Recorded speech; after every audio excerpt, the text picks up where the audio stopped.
Hey guys, it's Lauren here with iRepair Insider. We have an error with El Capitan 10.11.2. The mouse cursor looks like an F-16 fighter jet range from like a video game.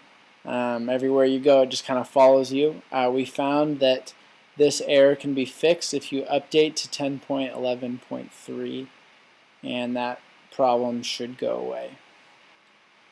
The computer that we were experiencing this with was a MacBook Pro 13-inch 2012.